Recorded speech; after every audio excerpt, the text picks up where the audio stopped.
A father loves. Let's say instead of a man loves, say a father loves. A father loves disciplinarian. That's how a father will love you. A mother will say, oh, I hope you're happy, hope you're doing okay. But a father will come along and say, no, don't do this. You must do it that way. That's incorrect. It has to be this way. A father will discipline you because a father feels he knows best for you. It's the masculine essence of love. When a man loves, he shows that he cares via degrees. There is a massive difference between a relationship between a father and a child and between a man and a woman in a relationship. Completely. And I'm not sure you quite get that. No, there is a difference. But I would argue, Piers, in the happiest relationships, it's a traditionally masculine role in which the man plays and provides. The female is traditionally feminine. The man is the head of the house, not in an abusive way, doesn't beat her up. I'm talking about the man being the head of the household, like I would like to believe you're the head of your household. And he comes along and says what happens and what doesn't happen because he's the man of the house. No, that's not. That's actually not how most households operate now. Well, then it sounds like we understand why the entire world's a mess. Because only 10 years ago, that's exactly how the households operated. There was a man of the house, and now we have no longer any clear defined roles. There's no more longer a man of the house. You want to talk about knife crime, kids doing drugs, the crime rate, all of these problems. You want to talk about all of the societal ills we face. Perhaps it's because we don't have any men in the house anymore. Perhaps we need to bring the man of the house back. And the man of the house will come along and be a disciplinarian, and he will make the set rules and the creeds of that house. He will say, within this household, we don't take drugs. That stands for the woman I am with, the children who we have birthed. Nobody takes drugs in this household because this is my house and I'm the man of the house. So it sounds to me like we need to bring it back, sir. I held my hands up and went, I was wrong because the advice changed, and now I would not say the same thing. That is called actually evolving opinions when facts change.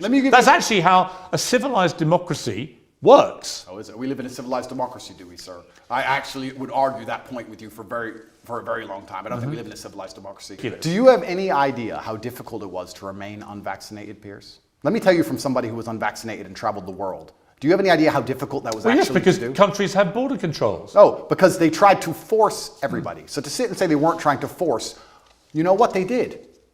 They said, come get the COVID vaccine. It's good for you. It's going to help. They tried to coerce you by being nice. They tried to lover boy everybody. They tried to use the lover boy method to force people to get the COVID vaccine. It just came to, we need to put all these people in jail. Andrew, they were being nice to people, trying to help them. Unbelievable. Nobody forced you to have it. Did you have the vaccine? Absolutely and utterly not, sir. My principles are not for sale. I would have stayed in my house to the end of human time and sat there as a pureblood, the last one, the last pureblood on the planet before I inject myself with poison. You're not making an MGM trailer. Yes, I am, because it's a matter of principle. I am not a farm animal. My blood is mine. It does not belong to the government, and I decide what is in it. Right. Another point I want to make here, if I had cancer or if I was at threat of a genuine disease which could actually harm me, would the NHS text me 10 times a day trying to get me treatment, or would I be sitting there waiting for 8 months to get an appointment? They wouldn't care about me and they'd let me die. So the fact that they will endlessly text me and try and beg me to get this poison should have been an alarm bell for anybody with a brain. Actually, I tell you what the NHS sent me. I'm a 58-year-old man. In the last few months, they've sent me one about a flu jab, which I'm going to have. Because I think it stops you getting flu, and flu's nasty. A COVID booster, which I won't have. I think I've had enough of those. I was in jail because I spoke against power, because I told the truth about COVID, because I told the truth about the war in Ukraine, because I told the truth about all of these things. I don't understand why people would want to put you in jail for giving your opinions about COVID or Ukraine. Why would they? Why wouldn't they? Well, why would they? Why would they say that Andrew Tate's opinion is so important on Ukraine that we have to put him in jail? Because I don't buy that. Okay, because I was the most Googled man on the planet, and I had a huge affinity with the most troublesome demographic for the Matrix, which is the young masculine youth, the people who you need to die in wars, the people who you need to psyop into being slaves to build the roads while telling them that they're not allowed a point of view and they're not allowed an opinion on anything. And I was saying things which was going against the narrative. And the Matrix, the way it operates is it uses the MSM to purport lies, to inject slave programming into people's brains so that we live lives which are not good for us but are good for them. And I was sitting there unplugging it. Why would they sit there and say, we've put together this massive psyop. We're going to convince everybody to inject themselves with poison, and we're going to lock everyone in their houses, and it's all a lie, and we're going to let this one guy who everyone listens to. Andrew, it wasn't all a lie. Yes, it was. It wasn't. There was a new novel coronavirus. Okay, I'll tell you what. I'll tell you what the facts were, and you can then laugh at them if you wish. Sure. But there was a novel coronavirus, COVID-19. It was killing thousands of people a day. Really? Yes, absolutely. Scary. Yeah, and I know people who died.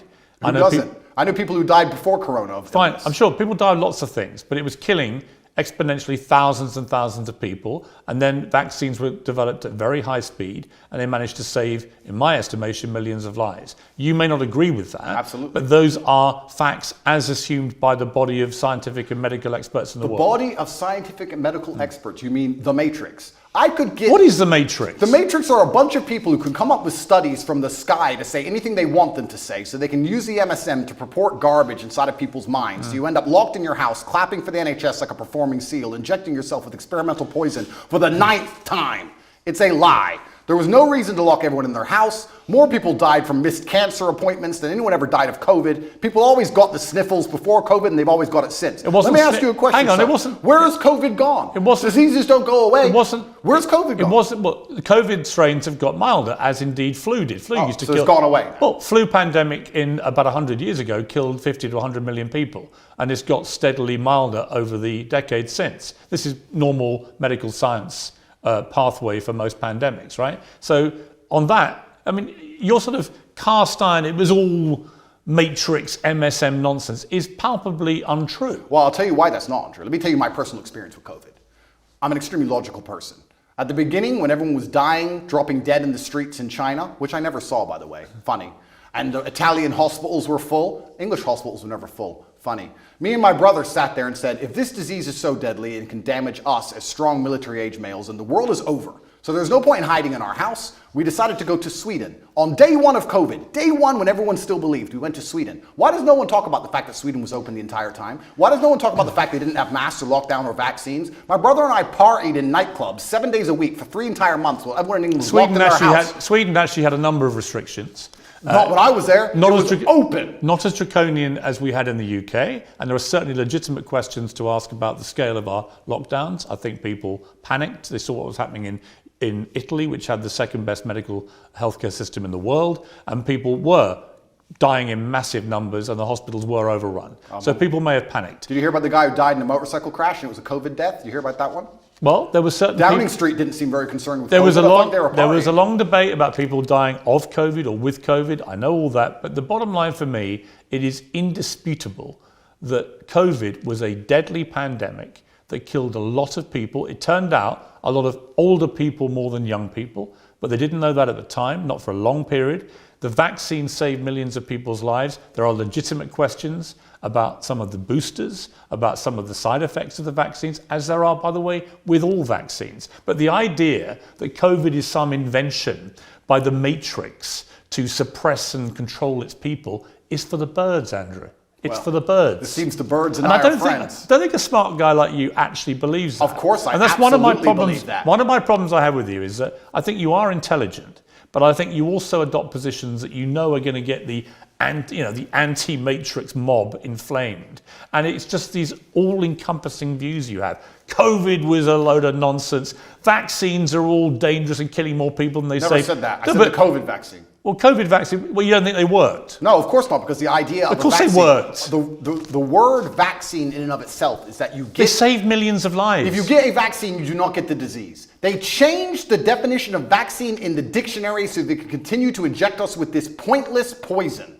I had the vaccine for polio. I've never had polio. You got the vaccine for COVID, and you're bragging online how you have COVID for the 8th time, but it's not that bad because you've had 6 injections. It's insane. And please understand my position. Please understand that I'm a person who doesn't believe any of these studies, don't believe any of this garbage, don't believe the Matrix. I'm a person who was in Sweden for 3 months as everyone was afraid, locked in their houses, partying at will. It was perfectly fine. They had a lower death rate than the UK. They had a much higher death rate than their neighbouring countries in Scandinavia. Did you know that? They had a lower death rate than the UK. Did you know that? It doesn't, no, I didn't know that. It doesn't matter to you? Of course not. So you wouldn't compare them to their immediate neighbours. You'd only compare them to a country in the UK. If you think lockdowns worked, Piers, we can wake up and start to realize, oh, maybe the government doesn't care about us. Maybe the government lies to us. Maybe they tell us things and try and scare us, but they don't actually care themselves. Maybe all they are is hypocritical, self-interested people. Maybe they are. Maybe they use the MSM to purport their lies, to keep everybody enslaved while they do whatever they want, and that is the Matrix in and of itself. And if you speak against it and people listen to you, I'll repeat this. Your ability to speak freely is directly correlated to your insignificance. If you're as big as I was, the most Googled man on the planet telling the truth, you will pay the price, Piers. And that is why I was locked in that cell. And I do not regret it.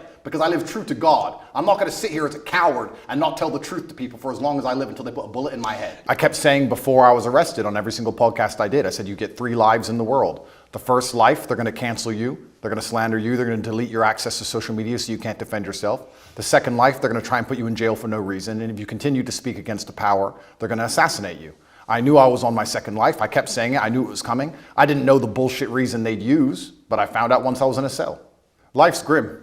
And if you want to be a superhero, you have to understand in every single superhero movie, he is losing for 80% of the movie. He's going to suffer for the majority of the movie before he wins at the end. I've always wanted an exceptional life, Piers, and I'm not a coward. And I knew that by telling the truth about certain issues, I was going to pay the price for it. So I won't say that I deserve to be in jail, but I certainly put myself in there by telling the truth to the populace and telling the truth and living. Did you get emotional?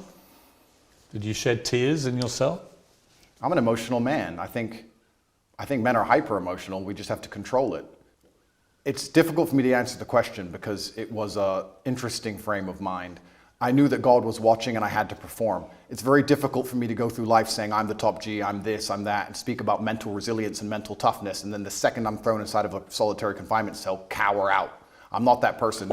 There's some other people who talk about mental toughness and want to give advice, and when bad things happen to them, they end up addicted to prescription drugs. I'm not a coward and I'm not a liar. No, but it would be perfectly natural to be emotional in that scenario, and there's no shame in admitting that. I was emotional. I missed people. I missed them, and I knew they missed me. So I felt a strong sense of missing. But you cried. There were tears that ran down my face, but I did not cry. I mean, that's crying. I would disagree. Because you're worried about admitting that. You think it sounds Absolutely weak. not. That's a perfectly fine scenario to cry in, but I think the act of crying is an act of desperation. To sit and to cry is an act in and of itself. To do push-ups thinking of your children with tears running down your face, but you're concerned with finishing as many push-ups as possible within that day, I do not consider that crying. I consider that tears running down my face. When you found out what they were alleging you'd done, sexual assault, exploitation, and so on, what did you feel about that? What was your first reaction? My first reaction was, the standard playbook. The standard playbook for anybody who speaks up against power is sexual exploitation. Isn't it the normal one they go to? Can't we name like 10 or 15 people right now they hit them with this exact same garbage? Name a full-grown man who's 36 or 37 years old who's not had sexual relations with a woman at some point in the past. And the way the Matrix works is they lie by omission, right? They just hit Russell Brand with it. I think they hit P. Diddy with it this morning. Julian Assange just got hit with it. He's still in a cell. But lots of people get hit with these allegations and it turns out to be true. A lot of people get hit with them and they turn out to be false. So. Yeah, but you're sort of trying to make out all the people you just named are innocent. You don't know that. Of course I don't know that, but a lot of people get hit and it turns out to be false. Why would you assume they're innocent? Well, I'll tell you why. Because the way the Matrix operates is it chooses something which is heinous. If they accused me of drug dealing, nobody would care. They choose something which is heinous, so the process itself is a punishment. So they damage your reputation throughout the process, regardless of whether it's successful or not. Then what they do is they lie by omission. They throw you in a cell and they contact everyone you've ever interacted with. 2,000 people I know were called, and they were looking for one person to say they're a victim. By the way, they failed. They did not even find one. But if they did, they would then say, Andrew Tate's victim, he's a sexual assaulter. And they would remove the testimony of the 1,999 people who said, I'm a very nice man. Lie by omission. And then they put together this entire package, use the mainstream media to convince the world that you deserve to be in jail. And that is how the Matrix operates. I mean, to be clear, I don't know if you're guilty or not. I do. Let's talk about the judicial systems of the world. I've recently seen some very scary decisions in America and England and these Western democratic nations. You see people doing 20 years for attending peaceful protests. So you start to sit and wonder when you're in these situations, what is a trial? What is a judge? What is this? These are just people in a room. Which peaceful protest are you talking about? There's been a few.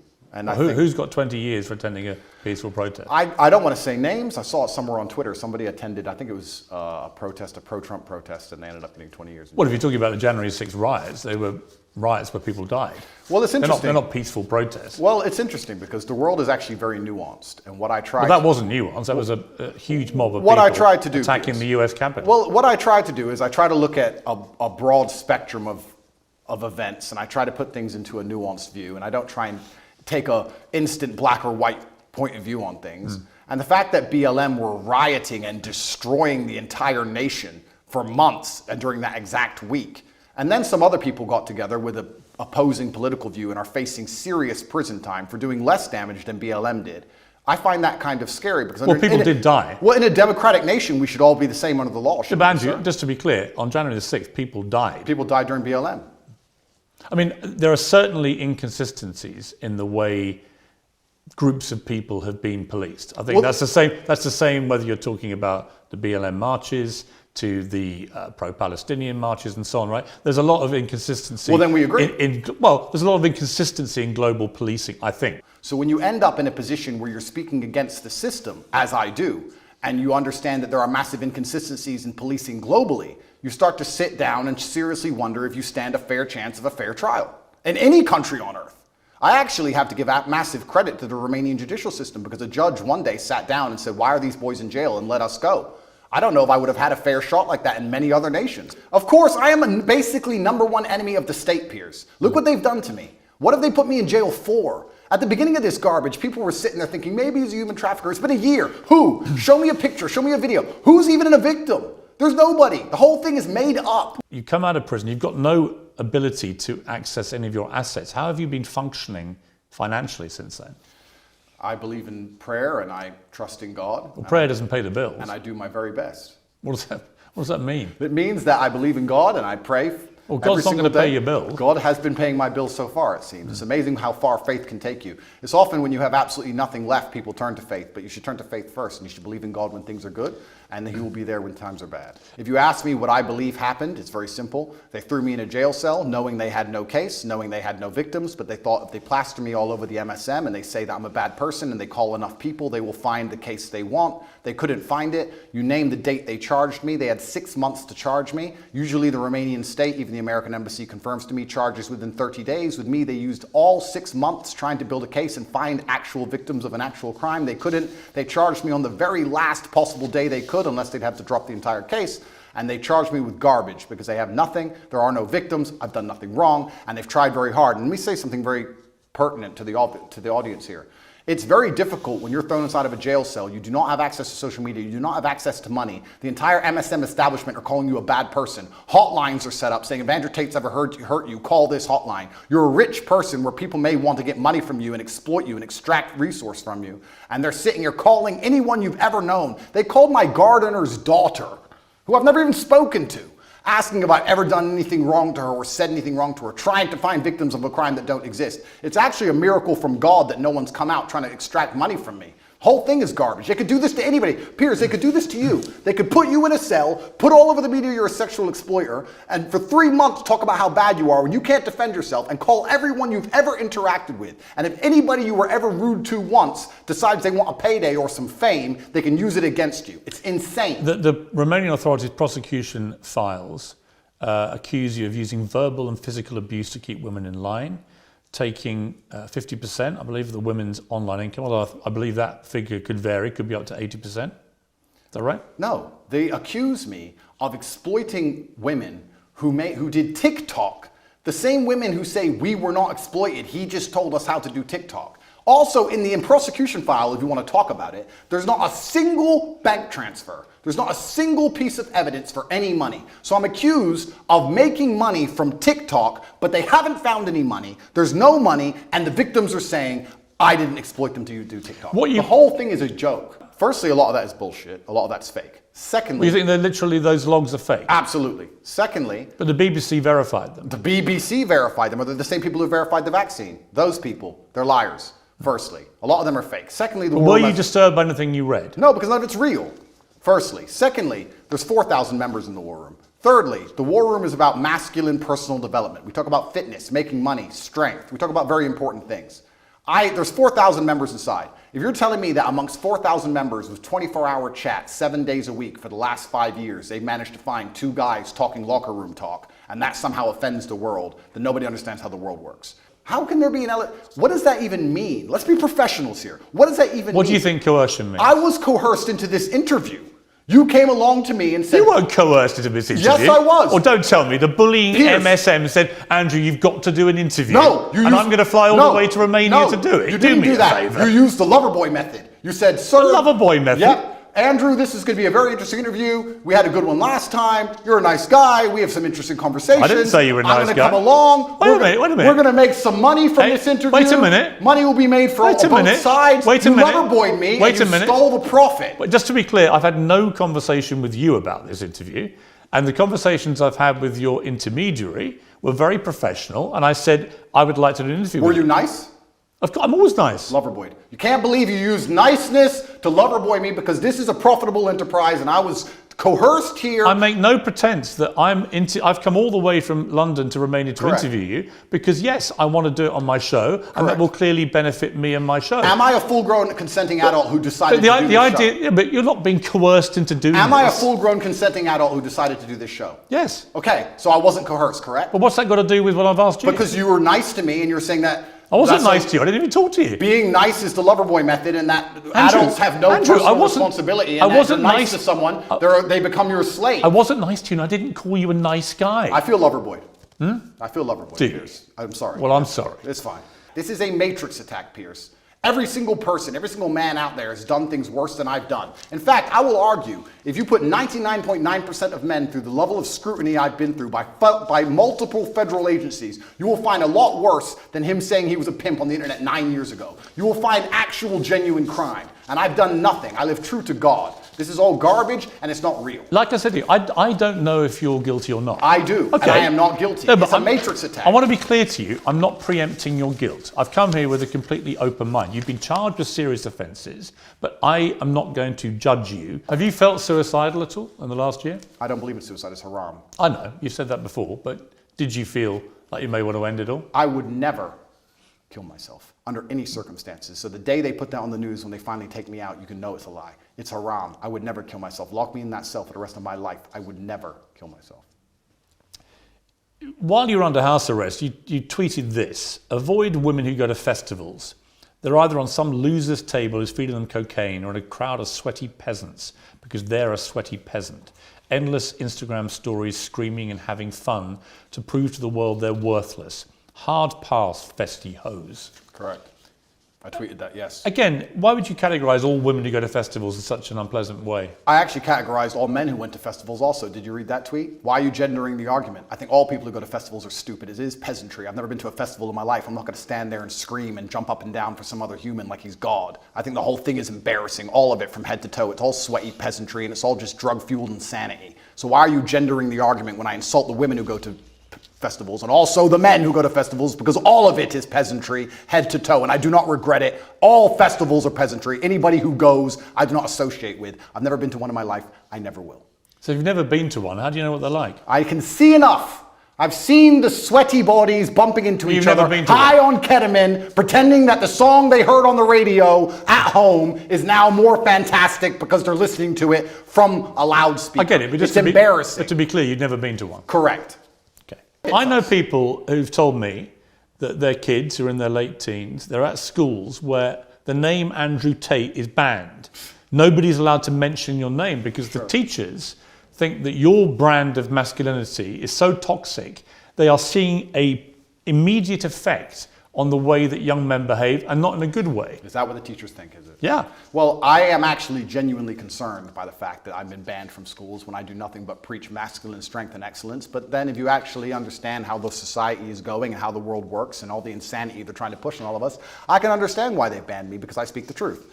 If I was wearing a wig, Piers, and lipstick, and telling young boys to remove their genitals, would I have been banned from schools? No. They would have said, no, you can say his name, no problem. No matter how big I got, if I had a wig on and lipstick and I had been castrated medically, I would be allowed to talk to the young boys. But as soon as I say you're supposed to grow up and get big and strong, and if your wife doesn't want a job, you need to pay for her, it's your job as a man, you better find some money, then I'm the public enemy number one. Garbage. When you take the Shahada, all of your former sins are erased, and I actually encourage you to find the light and convert to Islam. Andrew Tate, thank you very much.